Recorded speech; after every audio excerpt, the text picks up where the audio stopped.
Malaysian national Prabagaran Srivijayan was executed by the state in the early morning of July 14, years after multiple attempts failed to overturn his death sentence in 2014 for importing heroin into Singapore. Hangings in Singapore are always carried out on Fridays at dawn in Changi Prison, and it was outside the prison that 15 people gathered to hold a vigil for the young man. The group that congregated consisted of Prabagarans' family and friends, all of whom stood solemnly in solidarity.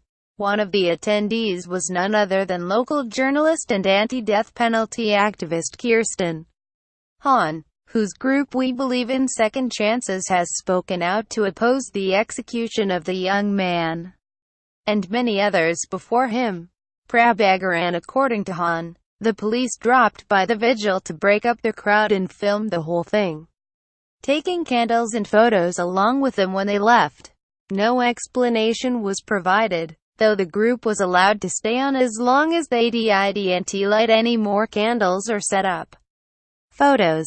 It was only yesterday, September 3rd, that Han found out she might be in trouble for taking part in the vigil.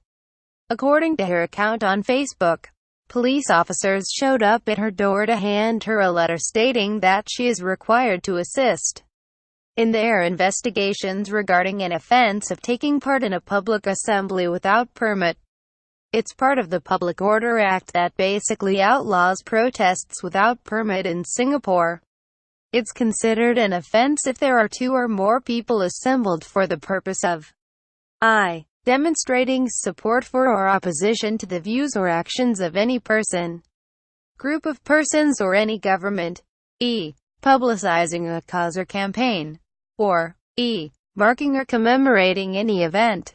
Vigils may or may not be considered a chargeable offense, but it may take a different form, considering that it's a gathering of people standing in solidarity for an individual impacted by the politically controversial death penalty. By its definition itself, vigils are peaceful demonstrations in support of a particular cause. Han notwithstanding, imagine the distress felt by the family members of Prabagaran who might be also received the letter. They'll have to deal with a police investigation on top of mourning his death. When a simple, non-violent, quiet vigil for a man about to be hanged by the state is deemed an illegal assembly worthy of a police investigation, perhaps it is time to think about whether we are striking the right balance between public order, freedom of assembly and compassion. Han wrote, the post-vigil held for man who was sentenced to death deemed as possible offense of assembly without permit appeared first on Coconuts.